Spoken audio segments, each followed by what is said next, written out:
हे guys, welcome और welcome back to Riya study. I hope you all are doing great. So आज हमारा जो topic है वो कमला दास की एक पोएम है, that is the sunshine cat. Kamala Das का इंट्रोडक्शन मैंने आपको अपनी प्रीवियस वीडियो में दिया था, जो मैंने आपको प्रीवियस वीडियो बनाई थी मैंने उसमें मैंने आपको कमला दास का इंट्रोडक्शन दिया था, वहाँ से चेक कर लीजिएगा, ठीक है। तो द सनशाइन कैट के बारे में आज हम पढ़ने वाले हैं, तो जल्दी से स्टार्ट करते हैं। सबसे पहले इंट्रोडक्शन से शुरू करते हैं। तो इंट्रोडक्शन में आपको देना चाहती हूँ। सबसे पहले तो ये पोएम है पब्लिश हुई थी समर इन कैलकाटा में 1965 में। समर इन कैलकाटा जो मैंने आपको बताया था कि कमला दास के 4 वॉल्यूम्स हैं, तो आप उस वीडियो को भी एक बार चेक कर लीजिएगा, ठीक है।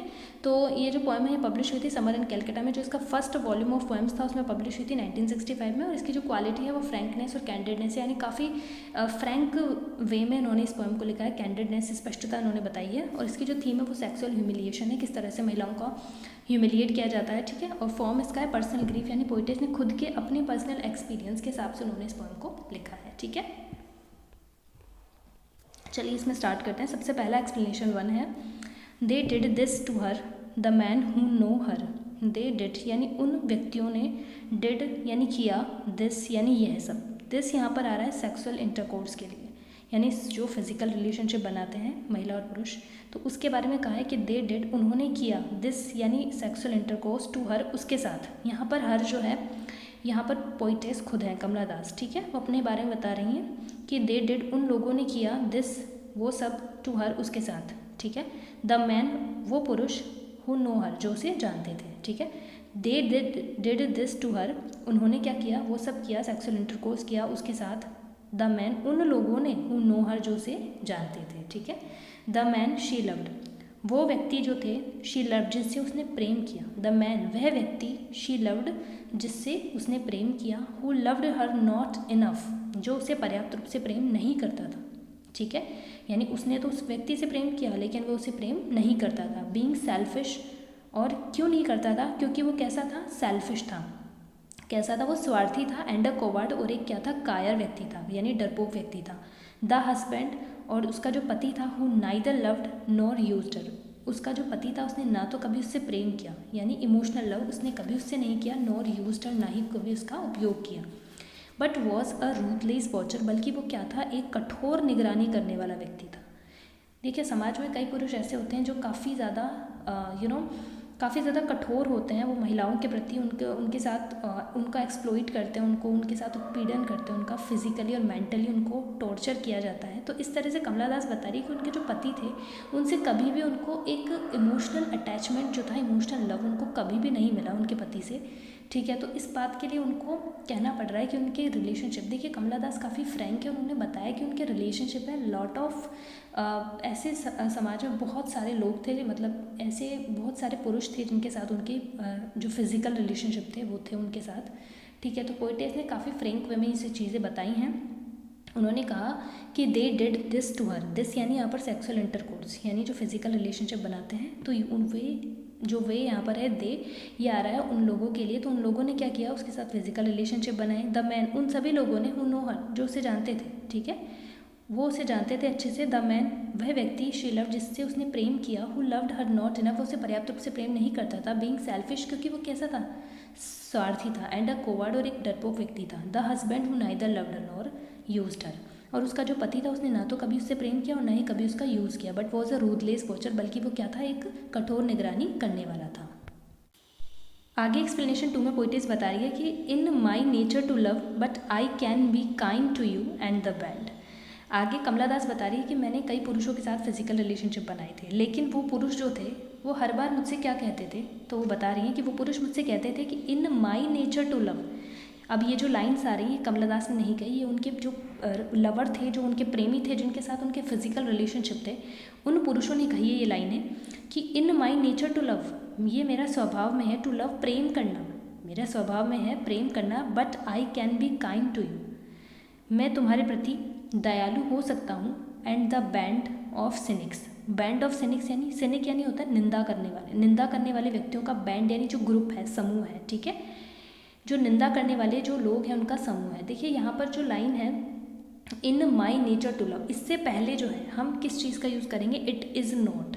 इट इज़ नॉट जो है वो हम लगा देंगे इसमें, क्योंकि आप यहाँ पर भी देख सकते हैं कि नीचे भी जो है ये जो 6 नंबर की लाइन है इसमें भी लास्ट में इट इज़ नॉट दिया हुआ है, ठीक है। तो हम इट इज़ नॉट से ही शुरू करेंगे इस लाइन को, ठीक है, क्योंकि यहाँ पर ये इनविजिबल है लेकिन इसका जो मीनिंग है वो इसमें विजिबल ही होगा। तो देखिए हम शुरू से करते हैं। It is not in my nature to love, ये मेरे स्वभाव में नहीं है टू लव, प्रेम करना।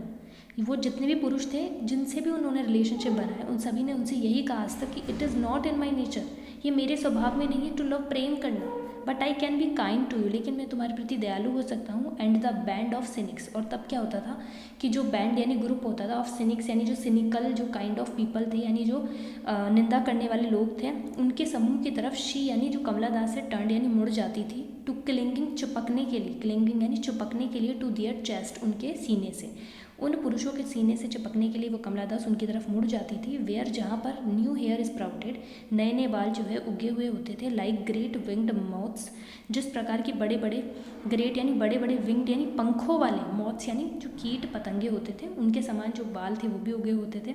ब्यूरोइंग हर फेस इनटू देयर स्मेल्स, और वो क्या करती थी, ब्यूरोइंग यानी गड्ढे कर देते थे, वो जो पुरुष थे वो गड्ढे कर देते थे हर फेस, कमला दास के चेहरे पर, इनटू दियर स्मेल्स, अपनी जो दुर्गंध थी उससे, एंड दियर यंग लस्ट, और उनकी जो प्रेम, युवा जो वासना थी, लस्ट यानी वासना जो थी उसके, टू फॉरगेट यानी भूल जाऊँ, उसको भूल जाऊँ, टू फॉरगेट भूल जाऊँ, ओ टू फॉरगेट अरे भूल जाऊँ। एंड दे सेड, और वो क्या कहते थे, ईच ऑफ देम, उनमें से प्रत्येक व्यक्ति क्या कहता था, आई डू नॉट लव, मैं प्रेम नहीं करता, आई कैन नॉट लव, मैं प्रेम कर ही नहीं सकता, it is not in my nature to love. देखिए यहाँ पर भी लाइन आएगी, it is not in my nature to love, ये मेरे स्वभाव में नहीं है प्रेम करना, but I can be kind to you, लेकिन मैं तुम्हारे प्रति क्या हो सकता हूँ, दयालु हो सकता हूँ। तो वो सभी पुरुष जो थे उससे क्या कहते थे, मैं तुमसे प्रेम तो नहीं कर सकता लेकिन हाँ हम तुम्हारे प्रति दयालु हो सकते हैं, ठीक है।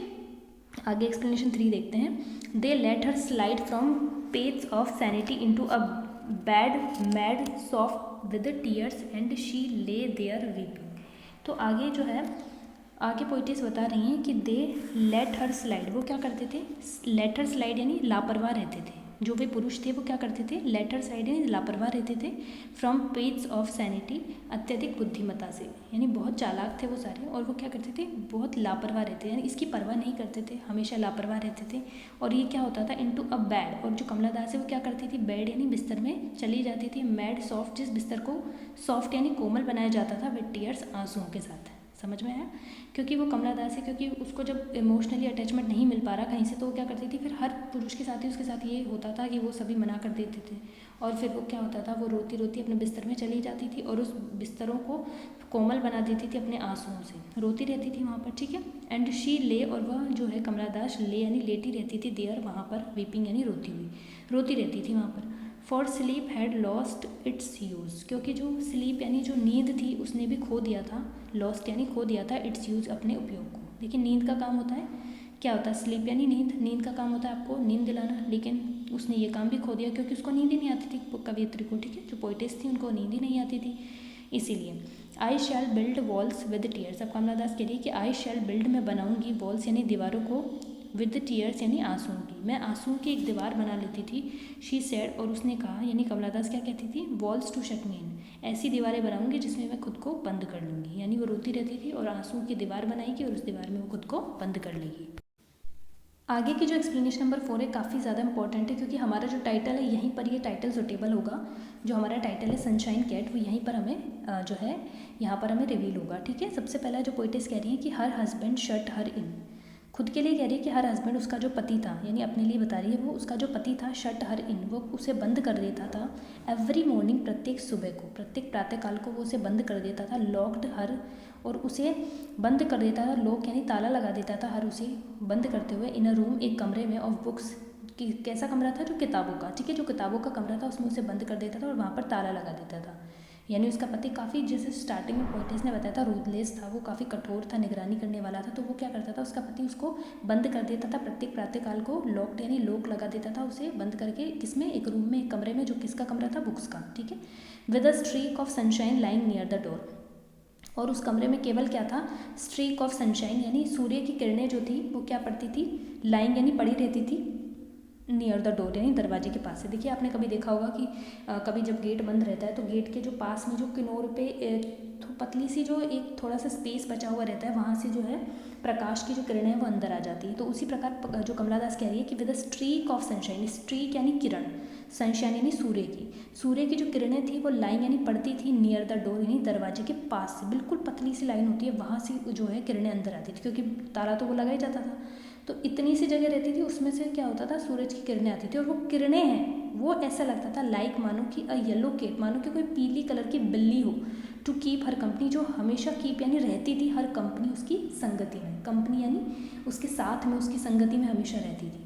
तो देखिए यहाँ पर जो हमारा टाइटल जो था हमारा आज का पोएम का, द सनशाइन कैट, इसीलिए आया था वो, क्योंकि उसका पति उसको जब कमरे में बंद करके चला जाता था तो क्या होता था, गेट के पास में जो पतली सी लाइन होती है वहाँ से सूर्य की किरणें अंदर आती थी, और जो पीली किरणें, जो उसकी जो किरणें अंदर आती थी, मानो ऐसा लगता था कि वो कोई येलो कैट हो, ठीक है, इसीलिए टाइटल दिया गया है सनशाइन कैट, ठीक है। तो मानो कि वो ऐसा लगता था कि येलो कैट कोई पीली बिल्ली हो, टू कीप हर कंपनी, जो मानो रहती हो उसकी हमेशा संगति में, ठीक है। बट सून, लेकिन शीघ्र ही, आगे पोइटिस बता रही है, लेकिन शीघ्र ही क्या हुआ, विंटर केम, सर्दियाँ आ गई। अब आपको पता है सर्दियों में क्या होता है, धूप तो वैसे ही नहीं दिखती। बट सून, लेकिन शीघ्र ही क्या हुआ, विंटर केम, जो है विंटर यानी सर्दियाँ आ गई। एंड वन डे, और एक दिन क्या हुआ, वाइल लॉकिंग हर इन, वाइल जब लॉकिंग हर इन, उसको जब कमरे में बंद किया जा रहा था, यानी ताला लगा के जब कमरे में बंद किया जा रहा था, ही नोटिस्ड, ही यानी उसका जो पति था उसने नोटिस यानी ध्यान दिया, that the cat of sunshine, कि जो कैट ऑफ सनशाइन है, यानी जो धूप की जो बिल्ली है या फिर सूर्य के प्रकाश से उत्पन्न जो बिल्ली है, वॉज ओनली एट लाइन, वो बिल्कुल पतली रह गई, क्योंकि धूप तो वैसे ही कम आती है, तो पहले तो अच्छी खासी दिखती थी, लेकिन वो बिल्कुल पतली रह गई। अ हाफ थिन लाइन, एक पतली सी, आधी सी पतली सी लाइन में। एंड इन द इवनिंग, और शाम को जब वो लौटा घर, तो वैन ही रिटर्न, जब वो घर पर लौटा, टू टेक हर आउट, उसको बाहर निकालने के लिए, यानी वो ताला लगा कर गया था सुबह तो, और जब शाम को वो वापस आता है उसको ताले में से बाहर निकालने के लिए, तो वो क्या देखता है, उसने देखा, she was a cold and half dead woman, वो एक ठंडी और हाफ डेड यानी अर्ध रूप से मृत महिला के रूप में थी। नाउ, और अब, ऑफ नो यूज़, अब उसका कोई उपयोग नहीं था, एट ऑल, बिल्कुल भी, टू मैन, किसी भी पुरुष के लिए, यानी किसी भी पुरुष के जीवन में उसका कोई भी उपयोग नहीं था, क्योंकि बिल्कुल मरी हुई सी, और जैसे कोई ठंडी के मारे कांप के और बिल्कुल सिकुड़ गई थी, और काफ़ी ठंडी हुई थी, ऐसा लग रहा मानो मरी गई हो, आधे रूप से तो मर ही चुकी थी वो। तो यहाँ पर जो पोइटेस है वो बता रही है कि किस प्रकार जो मतलब एक डोमेस्टिक वुमेन जो होती है, घरेलू महिला, उसके साथ किस तरह से अत्याचार किए जाते हैं, उसको चार दीवारी में बंद कर दिया जाता है, और ये जो समाज है उसको मेल डोमिनेटेड वर्ल्ड को बताया है, जो कमला दास है उसने बहुत अच्छे से एक्सप्लेन किया है, और महिलाओं का जो रोल है उसको भी बताया कि कैसे जो पुरुष हैं उन पर अत्याचार करते हैं, ठीक है। और उसको ऐसा लगता था मानो उसकी लाइफ कोई एक समान मतलब कैदी की तरह, उसको वो खुद एक कैदी हो, मानो कि उसको एक कैद कर दिया जाता है, कोई उसको परवाह नहीं करता, ठीक है। उसने ट्रबल अपनी लाइफ में फेस किया है, तो उसने इसको अपनी कविताओं के ज़रिए जो है रीडर्स के साथ शेयर करना चाहा है, ठीक है। तो आई होप आपको समझ में आ गया होगा। मैं चाहूँ, ठीक है, मैं एक बार और एक्सप्लेन कर देती हूँ। एक्सप्लेनेशन 4, हर हस्बैंड शट हर इन, उसका जो पति था उसे बंद कर देता है, ठीक है। एवरी मॉर्निंग, प्रातःकाल यानी प्रत्येक सुबह को बंद कर देता था, लॉक कर देता था हर उसे, इन अ रूम, एक कमरे में, ऑफ बुक्स, जो कि किताबों का कमरा था, with a streak of sunshine, और एक पतली सी जो सनशाइन थी, सूर्य की किरणें थी, वो लाइन पड़ती थी नियर द डोर, दरवाजे के निकट से, लाइक अ येलो कैट, मानो कि कोई पीली बिल्ली हो, टू कीप हर कंपनी, जो हमेशा रहती थी उसकी संगति में, यानी उसके साथ रहती थी। बट सून, लेकिन शीघ्र ही, विंटर केम, सर्दियाँ आ गई। एंड वन डे, एक दिन क्या हुआ, वाइल लॉकिंग हर इन, जब वो उसके बंद कर रहा था, उसका जो पति था वो उसको कमरे में जब ताला लगाकर बंद कर रहा था, तो ये नोटिस, उसके पति ने क्या ध्यान दिया, that the cat of sunshine was only at line, कि जो कैट ऑफ सनशाइन है, यानी जो सूर्य की किरणों से बनी जो बिल्ली है, वो एक पतली लाइन में रह गई, क्योंकि आपको पता है ठंड में जो है बहुत ही कम धूप खिलती है, तो इसीलिए पतली लाइन में, हाफ थिन लाइन में हो गई है। एंड इन द इवनिंग, शाम को जब वो वैनी रिटर्न, जब वो घर लौटा, टू टेक हर आउट, उसको बाहर निकालने के लिए, शी वॉज अ कोल्ड, वो एक ठंडी एंड हाफ डेड वुमेन, एक अर्ध रूप से मृत महिला, यानी बिल्कुल सिकुड़ कर मर गई थी, अब उसका कोई उपयोग नहीं था महिलाओं, पुरुष के लिए, ठीक है। Now of no use at all to man, उसका पुरुषों के जीवन में तो कोई मतलब नहीं था, किसी भी काम की वो नहीं रही थी। तो आई होप गाइस आपको ये समझ में आ गया होगा अच्छे से, नहीं आया तो एक बार आप दोबारा चेक कर लीजिएगा, वैसे मुझे नहीं लगता कोई डाउट होगा इसमें, और फिर भी कोई डाउट हो तो कमेंट बॉक्स में मुझे लिख दीजिएगा आप, ठीक है। और नेक्स्ट वीडियो किस पर बनानी ये भी लिखिएगा मुझे, और आप लाइक कीजिए, इसको शेयर कीजिए, और चैनल को सब्सक्राइब करना ना भूलिए। Thank you so much.